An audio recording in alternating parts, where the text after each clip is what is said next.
Hello, I'm Toycat, and if there is one news story you've heard about in this past week, it has likely been the tariffs which have been applied by the United States to most countries in the world. But what's interesting is not just the reaction domestically to this and the worst week for US stocks or whatever else you might hear, but also the countries that they chose and which ones they chose to tariff at the highest rate. Lesotho and St. Pierre and Miquelon have the highest tariffs in the world at 50%, but even if we look at the highest rates, you can see countries like Liechtenstein up there or Madagascar. How did the US pick these tariff rates is an interesting question, and also how do they pick which countries would they apply to, because there's 185 countries being tariffed, but that means there's about a dozen or so which aren't. How did they pick those? Yes, Russia is on that list. Let's go into the fun world of all of this today, as well as the only direct indicator we have of the response from the US economy on this, because obviously everyone likes to point to things like US stocks going badly, or indeed you might point to every major economist. Here's Mark Zandi, the chief economist at Moody's Analytics, saying that yeah, if other nations impose retaliatory tariffs, both the US and those other countries will suffer serious recessions.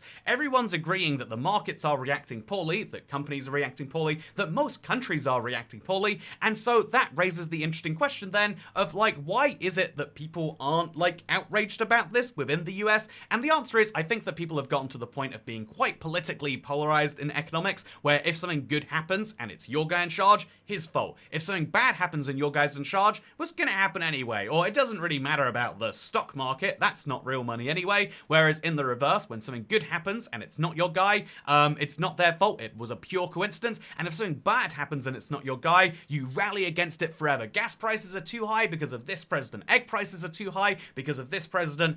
Stocks are crashing solely because of this president. That is just how Americans seem to do things right now. And so there isn't really a large response despite the huge downturn that has come from this and that is seemingly going to come from it if other countries do what they say they are going to do. And so yeah, as much as I love to talk about the world of feelings-based politics, I think the best example of this is pointing out globalization and how it's been really good for the world's masses. Politics in general can do a great job with the masses, and it can do a great job at allowing the wealthy to maintain and increase their wealth, but it's the middle classes who feel squeezed out by those policies because, relatively speaking, even if they have gained in wealth, they've gained less in wealth than everyone around them, like how raising the minimum wage is worse for people who are just above minimum wage. It's a really interesting world, but the only major actual economic indicator we've had so far that I think is something the US needs to watch out for is foreign visits into the US falling off a cliff. This is something which on the surface I think a lot of people, especially if you're quite nationalist, would say, yeah, tourists are a bad thing, it's America for the Americans, but actually this is the first real sign of imports and exports, and it's a bad piece of news. So this is the number of passengers going through US customs, which means it's the number of US and international visitors coming into the US. And to come into the US as a US citizen means you had to go abroad. That is a true fact as best I'm aware. I don't think anyone goes through it just for fun. And so as a result, more US citizens are passing through US customs than before, and fewer foreign arrivals by quite a substantial percent. Particularly between the US and Canada, this is closer to 75%, by the way. It is nuts how few Canadians want to go into the US. But what's interesting is that this does actually represent the first change in the balance of trade between the US and the world, and it's bad. Foreign arrivals coming to your country is the easiest export you can make because you can export from, I'm going to just pick a random place right now, you can export from the Denny's.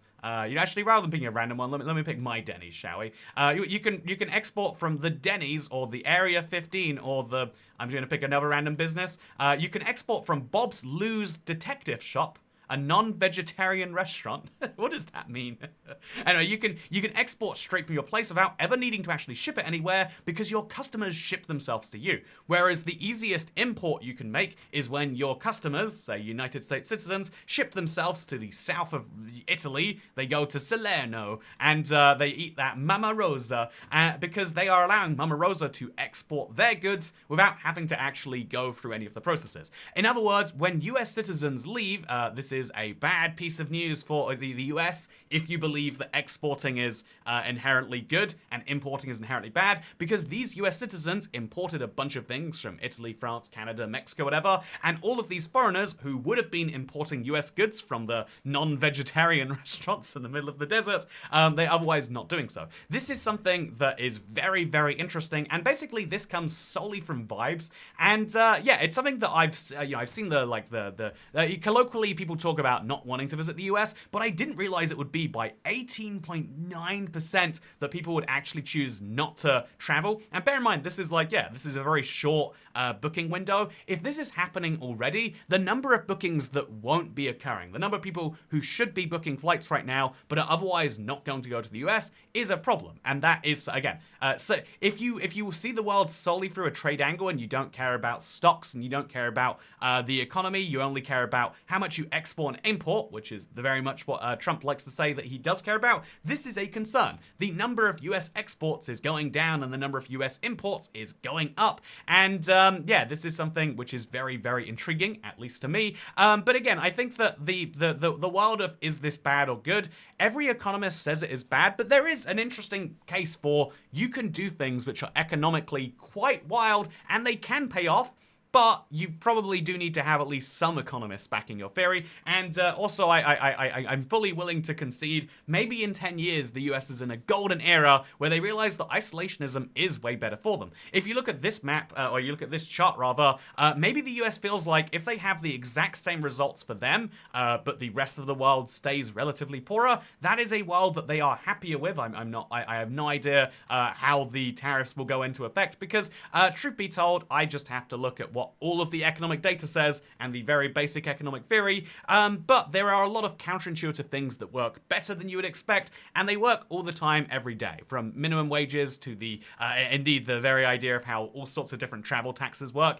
There are lots of counterintuitive things in the world, and maybe the US is going down one of those, so let's instead just look at it and say, okay, the US is going through a new era, maybe a very good era, but let's be neutral about how they've decided on this and say, look at this, the US is going to be getting a bunch of new money from Lesotho. Every good that comes into the US from Lesotho, Americans will have, or rather the importer, so I guess the American business, is going to have to pay a 50% tax on, and the same is true for St. Pierre and Miquelon. And what I think is really interesting here is to talk about this, not, again, like, if you really look into that, the biggest tariffs aren't going to affect anyone. The amount of money flowing from Madagascar to the US, the amount of goods that the US buys from Madagascar is so low that it doesn't make an effect. With St. Pierre, it's a bit different, and this is why I want to talk about this. There are some really interesting countries affected by these tariffs, because you might think 185 countries means that, yeah, they picked like 10 not to tariff, but actually there's quite a few that they didn't. So you can see Ukraine is on this list, but you can see that if we go to R,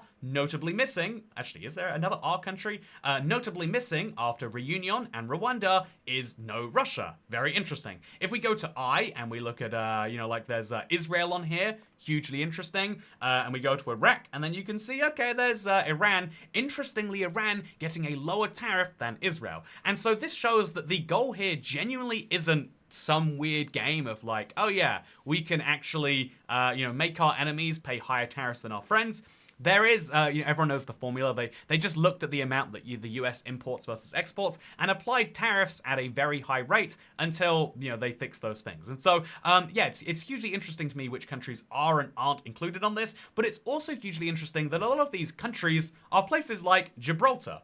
Do you see that right there? Gibraltar is on this list as its own country. And indeed, if we go to F, you can see the Falkland Islands, which have a 42% tariff, because the UK notably has a balance of trade that is positive with the US.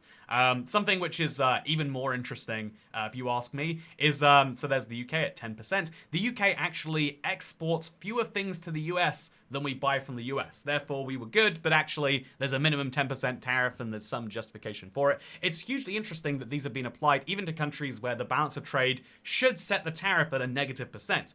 If the tariff formula was to be followed directly, which is to say, the amount that the US is buying from you is less than you're buying from the US, in effect, the US should be putting a negative tariff on itself, and it should be encouraging themselves to buy more UK goods. Okay, sorry, just going down a little fun tangent there, but let's instead say that, yeah, if we look at the places that have the highest tariffs, you can see it's always weird territories like, again, I think the Falkland Islands, very interesting, but the most interesting, in my opinion, is the fact that, yeah, if we go all the way back to the A's on this list, you see that Australia has mostly made it out pretty fine of a 10% tariff.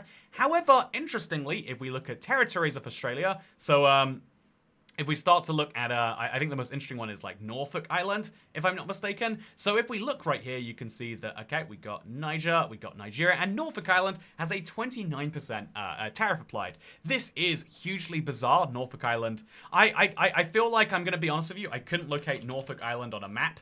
This is Norfolk Island right here, to the northeast of Australia.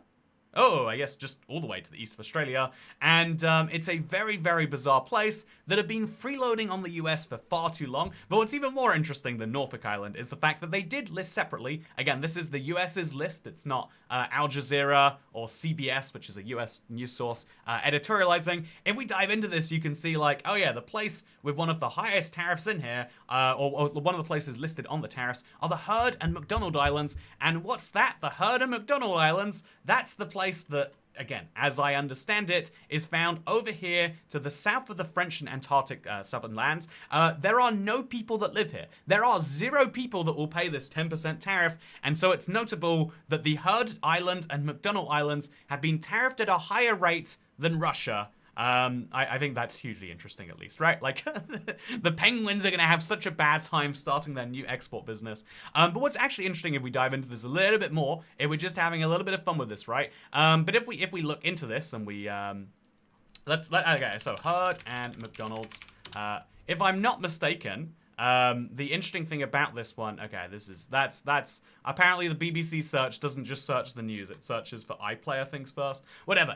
But if we go into the really interesting world of what actually happened there, it's like, yeah, there's not actually any economic activity happening. Instead, what it is exclusively is there are some penguins and there are some people who fish from the waters around the Heard Islands, and all of those fish, some of those fish have not been going to the US. Instead, some machine parts have, and I don't understand how any of it works. And that is the interesting thing about tariffs, right? That is the actual conclusion from this video, is ultimately every major indicator, the political and economic reality is bad for this, right? Everyone agrees that this is not a good thing, but there are lots of times where that happens and it goes okay at best. Maybe that's what will happen with the US. I am willing to concede that because economies are such complex things, there is a small chance that you can do something everyone thinks is a bad idea, and you can still create a fine or even a good idea out of it. It's just, I also think that actually the real downside, the real change that's happening here is that people have started to ignore their own wallets for the sake of like, oh yeah, I need to show other people how badly I don't agree with their values. And that is kind of wild, right? If you live in a tourist hotspot, the lack of international visitors is going to be a big problem. Having a lack of foreign arrivals in, say, I don't know, like picking Vegas as the easiest example, because they get a particular large number of Canadians, that is going to hurt your local economy. Having stocks go down means that if you are close to retirement, that is going to hurt your retirements. Or if you have just a bunch of money invested, that is a bad thing. Paying tariffs means that your goods that you like to buy, you know, because notably one of the highest countries is China, a lot of goods are going to get more expensive, and because of the way supply chains have been set up, is, you know, like, the ultimately at 34% more expensive to ship in. It's still the most efficient way to get it, but now consumers are paying more. However, I will say, despite all of the negative things, I still hold true that there is a tiny idea that indirect taxation seems to work better for people's vibes of how things are going, right? Most countries used to have like 80 to 90% direct taxation. So if you earned in the UK or the US during the World War II era, you didn't get to keep the majority of your income. You paid something like 95 to 99% of it. And what's interesting about that is that was you directly paying for the government. However, now we have so many indirect taxes, and so you effectively still have to pay, the same amount still gets paid, but everyone gets to feel like the max you give to the government is like 40.3 or 45 or, you know, 50.2 or whatever. Like, but most countries in general have shifted more and more to indirect taxation, and tariffs are a form of indirect taxation. And so that's why I would still say I would not be in favor of this. Were I in the US, I would be very concerned, in particular. But I also am kind of glad that there is a country doing a giant economic experiment, and I'm curious to see how it goes. It's probably going to be a bad thing for the world if every country does it, don't get me wrong, But, you know, actually, no. I think that's where my point ends. I think that the global economy theoretically could. Let's say that all the economists are wrong, and there is somehow a gain. And you could maybe see an argument for that being true. I think it's still a bad thing for the global economy for less trade to be happening over, you know, like in this way, because the reason that we have such a world where we don't have wars all the time is because the global economy is just too linked together. Unlinking the global economy makes it easier for places to be invaded, makes it easier for places to annex their neighbors, and makes it a less safe world for everyone, particularly if you're a fighting age man. So, you know, good luck with that if you are.